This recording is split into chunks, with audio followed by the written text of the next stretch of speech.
Adakah ini benar-benar Malaysia? Tiga orang siswi Universiti Arab dalam merayakan tamat pengajian mereka, merancang sebuah perjalanan ke tiga negara Asia. Destinasi utama mereka ialah Cina dan Korea, sementara Malaysia hanyalah tempat persinggahan sampingan. Namun, berlawanan dengan jangkaan mereka, perjalanan di China dan Korea penuh dengan kekecewaan.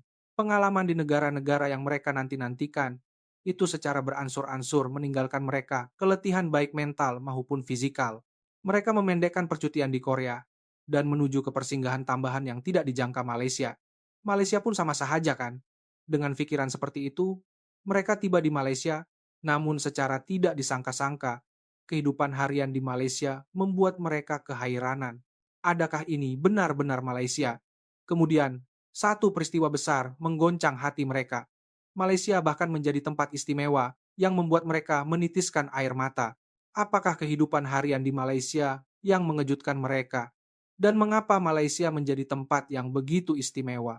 Mari kita ikuti pengalaman yang dikongsikan oleh siswi-siswi Arab ini. Saya, Zainab Nadia, dan Aisyah merancang perjalanan tamat pengajian kami untuk mencipta kenangan terakhir sebelum berpisah jalan selepas tamat universiti. Untuk percutian tamat pengajian yang sekali seumur hidup, mari kita pergi ke tempat yang istimewa, kata Nadia dengan gembira. Kami adalah siswi universiti yang tinggal di Arab dan telah belajar dan mencipta banyak kenangan bersama. Selepas tamat pengajian, kami akan meneruskan haluan yang berbeza. Perjalanan ini amat bermakna bagi kami. Bagaimana kalau kita pergi ke Asia cadangan Aisyah membuat mata kami bersinar. Asia kaya dengan sejarah budaya yang pelbagai dan banyak tarikan pelancong terkenal di dunia. Kami yakin kami akan mendapat pengalaman yang luar biasa. Saya pasti nak pergi ke Cina, jawab saya segera. Cina sebuah negara dengan sejarah ribuan tahun, di mana tapak bersejarah yang megah dan budaya tradisional masih wujud hingga hari ini, terutama tembok besar yang selalu saya impikan. Berjalan kaki di tembok besar yang hanya pernah saya lihat dalam buku teks dan film adalah seperti mimpi. Selain itu, terdapat kota larangan tentera Terracotta di Xi'an dan taman-taman klasik di Suzhou yang semuanya menarik untuk dilawati. Kalau begitu, saya nak ke Korea. Aisyah berkata dengan penuh semangat. Korea kini sangat populer di seluruh dunia. Drama Korea, K-pop fashion kecantikan, semuanya berada di barisan hadapan. Aisyah adalah peminat tegar drama Korea dan impiannya adalah untuk mencoba makanan Korea yang asli dan melawat lokasi penggambaran K-drama. Budaya tradisional Korea juga nampak menarik dan Pulau Jeju yang indah serta Istana Gyeongbokgung yang memelihara pemandangan bersejarah juga merupakan tempat yang ingin dilawatinya. Kalau saya, Nadia kelihatan ragu-ragu, tetapi kemudian mencadangkan, memandangkan kita akan ke Asia. Bagaimana kalau kita singgah sebentar ke Malaysia? Betul juga, tapi Malaysia rasa macam hanya tempat singgah saja, kata saya. Aisyah juga mengangguk setuju. Ya Malaysia, setakat yang kita tahu ia cuma ada pasar malam dan makanan ringan. Sejujurnya, saya tak nampak daya tarikan besar, sangat. Betul makanan pun tak ada yang ikonik macam Cina atau Korea, sambung saya. Sejarah dan budaya pun rasanya tak sekuat Cina atau Korea.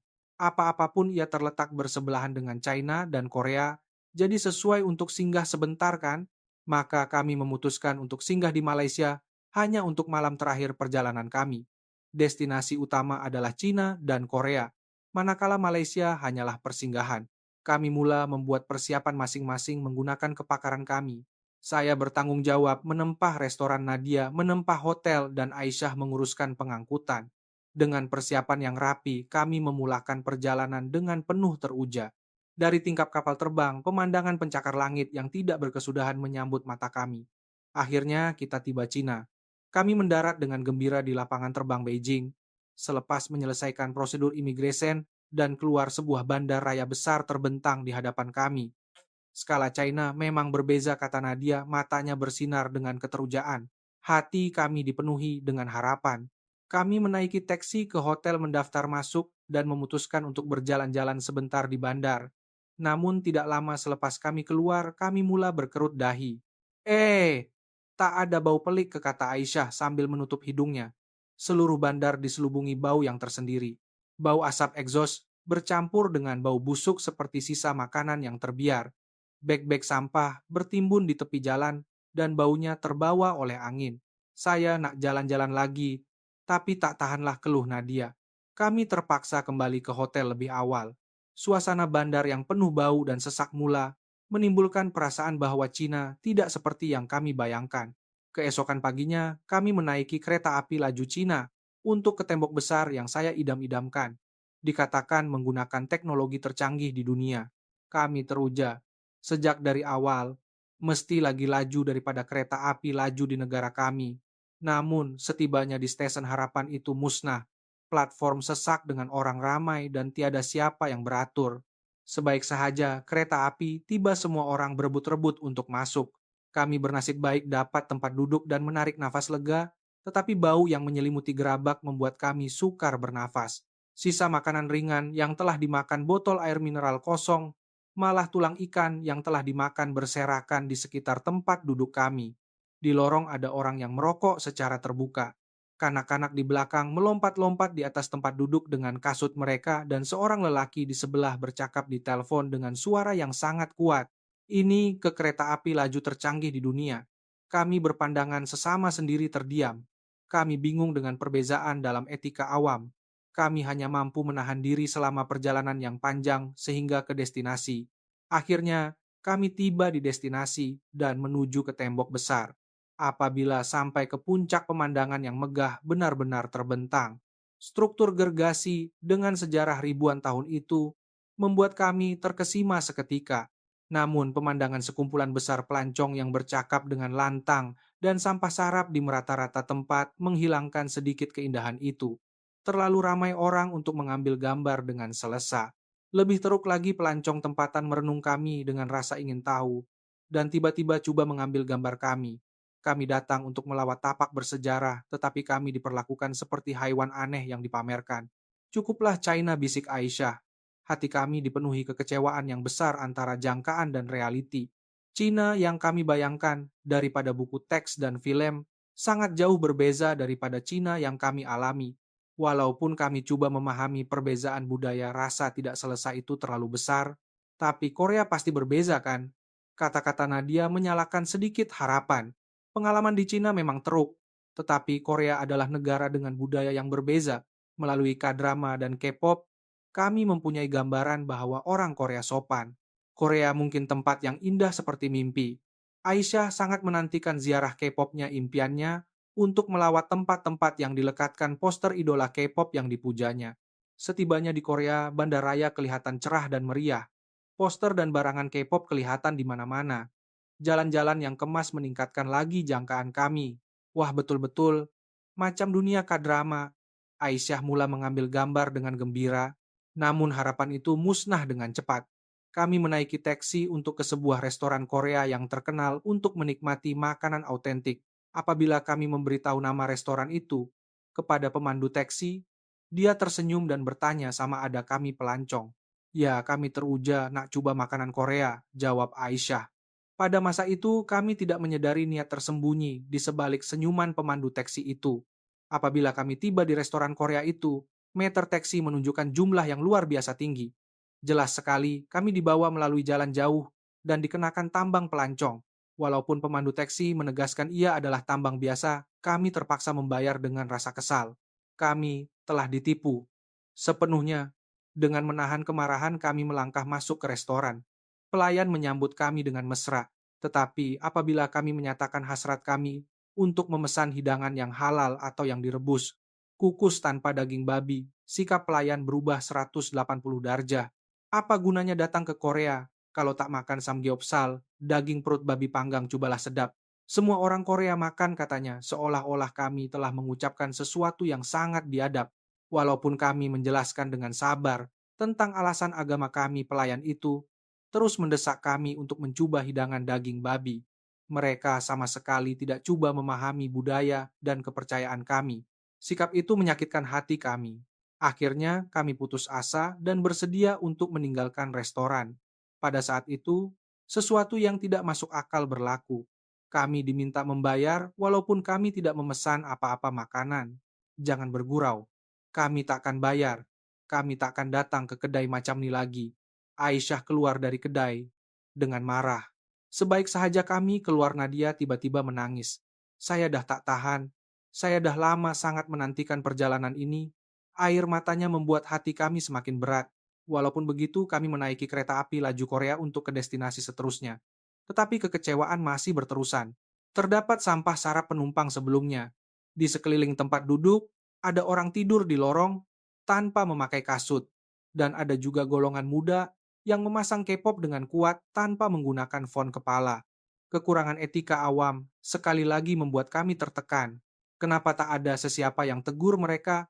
Gerabak kereta api yang bising menyebabkan tekanan kami meningkat. Malaysia pun mesti sama sahaja kan, kata Aisyah dengan nada yang letih. Jangkaan kami terhadap perjalanan ke Asia telah hilang sepenuhnya dalam hati kami. Jurang antara impian dan realiti hanya meninggalkan keluhan yang mendalam. Kebenaran yang kami lihat dalam perjalanan ini sangat jauh berbeza daripada gambaran Korea yang kami bayangkan. Kami sudah keletihan. Kami tidak lagi mempunyai sebarang jangkaan untuk destinasi terakhir Malaysia. Kekecewaan yang kami alami setakat ini terlalu besar, sehingga kan kami takut untuk menaruh harapan baru. Mesti jalanan, kotor penuh sampah, dan orang yang bising, tanpa sebarang adab fikir kami. Dengan pikiran itu, kami tiba di Malaysia. Namun sebaik sahaja kami melangkah keluar dari pesawat dan berjalan di lapangan terbang, kami merasakan ada sesuatu yang berbeza. Perkara pertama yang mengejutkan kami ialah kebersihan lapangan terbang yang luar biasa. Tiada sedikit pun sampah. Apabila kami masuk ke tandas, ia berkilat seperti di hotel mewah. Dinding dan lantai bersih, dan mungkin juga terdapat penyah bau kerana tiada bau yang tidak menyenangkan sama sekali. Mustahil. Adakah ini benar-benar Malaysia? Saya melihat pantulan diri saya di cermin dengan rasa tidak percaya. Selain itu, kaki tangan lapangan terbang mengangguk dan tersenyum kepada kami apabila kami lalu. Selamat datang. Selamat datang ke Malaysia. Kata-kata ini membuat kami terkejut. Di negara-negara sebelumnya, kaki tangan imigresen pun tidak berekspresi dan bersikap dingin. Tetapi di Malaysia, kami dilayan seperti tetamu istimewa. Di kawasan berlepas, semua orang beratur dengan tertib. Pemandangan orang duduk di lantai atau menghamparkan beg sesuka hati, seperti yang kami lihat di China atau Korea, tidak ada sama sekali. Kami pergi ke hotel dari lapangan terbang. Selamat datang. Selamat datang ke hotel, kami sambut kaki tangan dengan senyuman mesra. Dari senyuman itu, kami merasakan sambutan yang tulus dari hati. Maaf, Ci. Adakah Ci Muslim? Seketika kami menjadi tegang. Di Cina kami dijadikan bahan gambar seperti haiwan langka. Di Korea kepercayaan kami diejek. Kami mulai risau akan menghadapi perkara yang tidak menyenangkan lagi. Namun kaki tangan itu tersenyum dan menjelaskan hotel kami menyediakan surau bilik sholat. Saya akan tunjukkan jalan untuk ke sana. Selain itu kami juga mempunyai menu yang disahkan halal. Sila maklumkan kepada kami jika ada apa-apa, katanya. Kami dialu-alukan, kata Nadia dengan suara bergetar. Pada saat itu matanya dipenuhi air mata. Saya sangat gembira. Kami rasa sangat sedih di negara-negara sebelum ini. Tetapi di Malaysia kami dihormati sejak dari awal. Aisyah juga menitiskan air mata dalam diam. Melihat kami berdua menangis, kaki tangan itu kelihatan terkejut. Tetapi mungkin menyadari sesuatu. Dia menghulurkan kunci bilik kami. Dengan suara yang lembut. Sila berehat dengan baik di bilik. Layanan kaki tangan itu membuat hati kami berasa hangat. Kami mengalami kepahitan di China dan Korea, tetapi air mata ini berbeza. Ia adalah air mata kelegaan. Kami secara tidak sengaja menemui tempat yang penuh perhatian ini, Malaysia. Kelembutan tempat ini sedang menyembuhkan hati kami yang terluka sedikit demi sedikit. Kami merasakan harapan yang hilang dalam perjalanan kami kembali sedikit demi sedikit. Selepas menenangkan diri sebentar, di bilik hotel Nadia tersenyum dan berkata, "Saya lapar. Walaupun hotel ada menyediakan menu halal, kami memutuskan untuk makan di luar, memandangkan kami sudah berada di Malaysia. Kami pun keluar. Sejujurnya kami masih belum mempercayai sepenuhnya Malaysia, jadi kami tidak menaruh harapan yang tinggi terhadap budaya makan di sini. Di China kami kecewa dengan restoran yang kotor dan layanan pelanggan yang sambil lewat.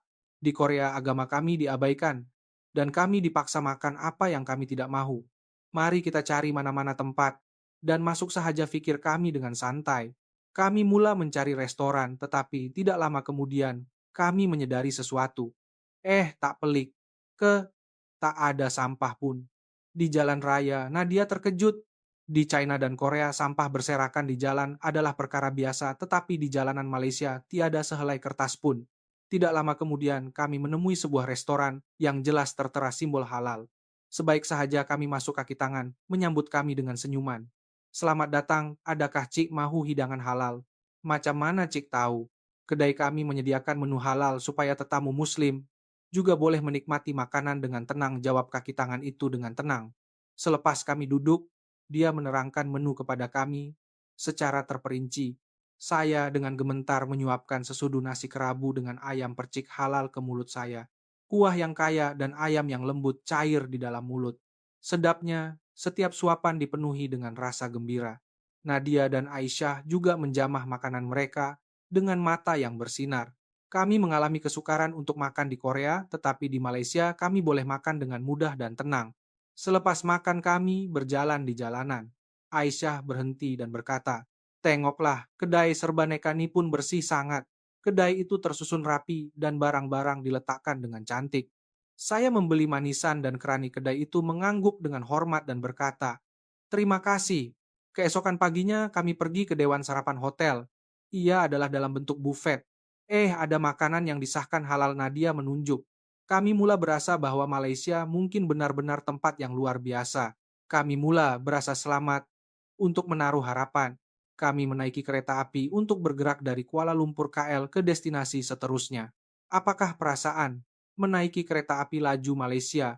Oleh karena pengalaman buruk menaiki kereta api laju di Cina dan Korea, kami agak bimbang. Mesti gerabak penuh sampah dan dikelilingi oleh orang yang bising tak ada adab. Mungkin tak ada tempat duduk pun dan kami terpaksa bersesak-sesak. Kami berbual sambil menuju ke stesen, tetapi setibanya di platform kami terpegun. Adakah ini benar-benar stesen kereta api? Di stesen China dan Korea terdapat banyak kekecohan dan platform menjadi sesak sebelum kereta api tiba. Tetapi di platform kereta api di Malaysia, penumpang beratur dalam diam. Tengok, semua orang beratur dengan betul. Kami melihat sekeliling.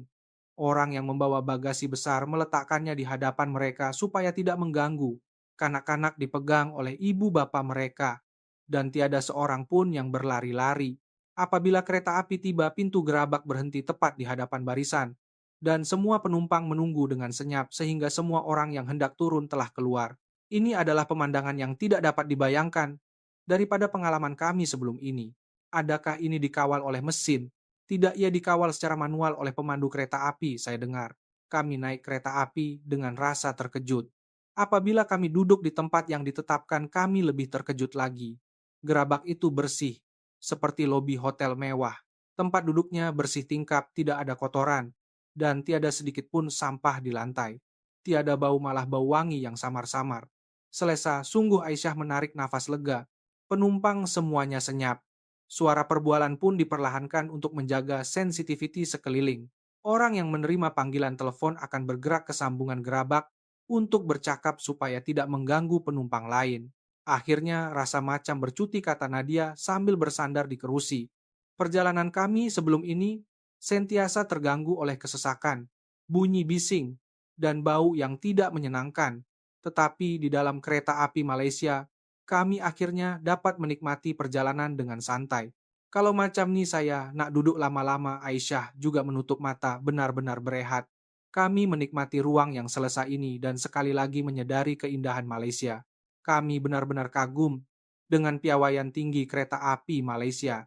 Kami juga sadar bahwa budi bahasa dan hati yang penuh timbang rasa daripada rakyatnya yang menjadikan ruang perjalanan yang indah ini dapat direalisasikan.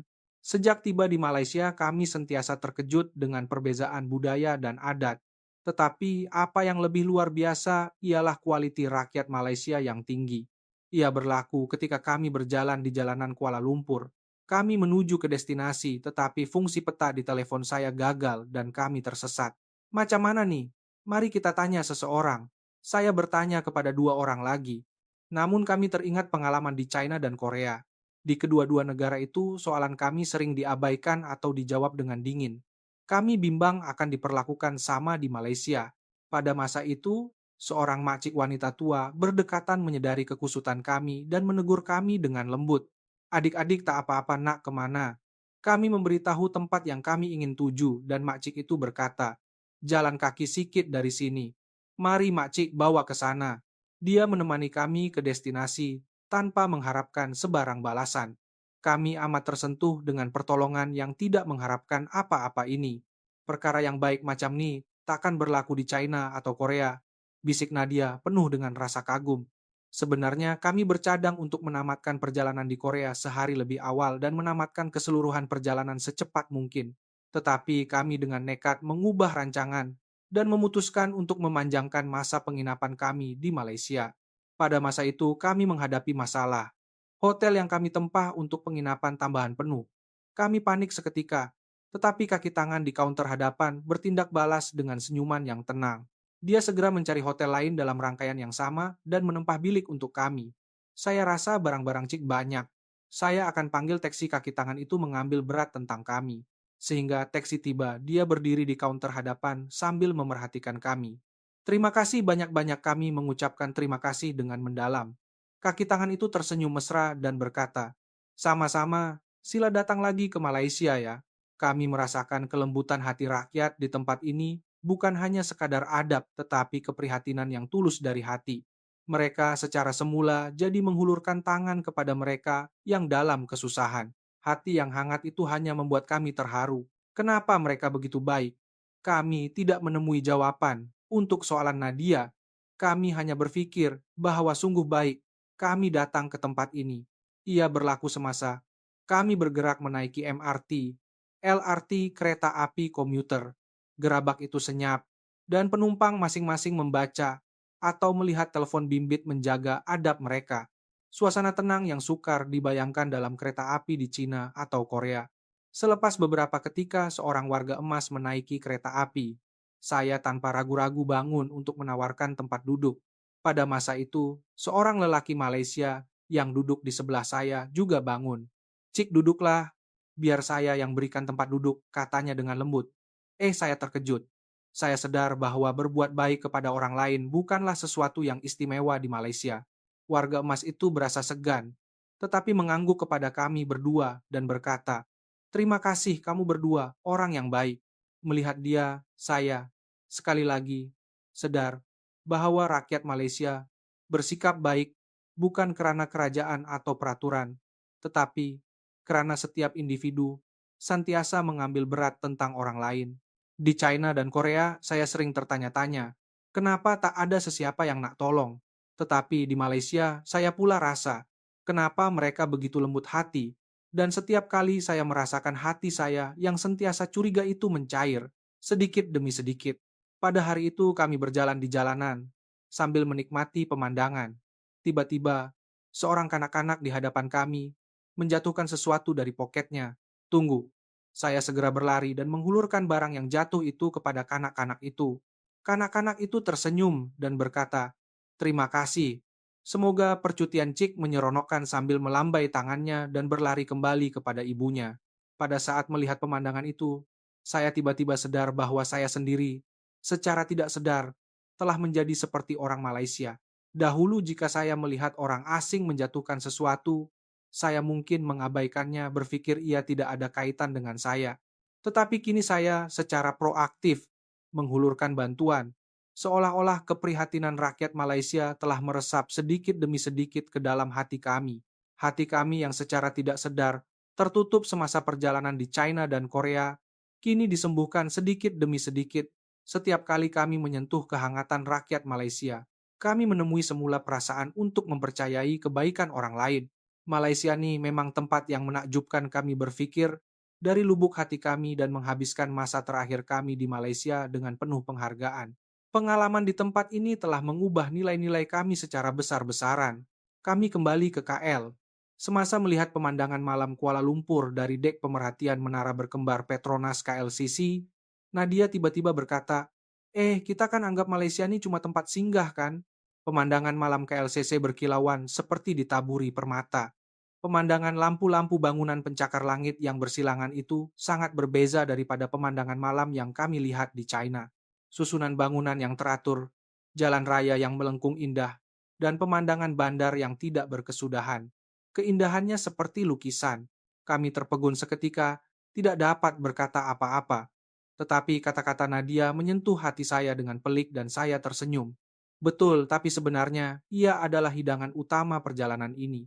Dalam rancangan asal Malaysia hanyalah tempat singgah selepas melawat Cina dan Korea. Tujuan kami adalah untuk melawat tembok besar atau lokasi penggambaran K-drama.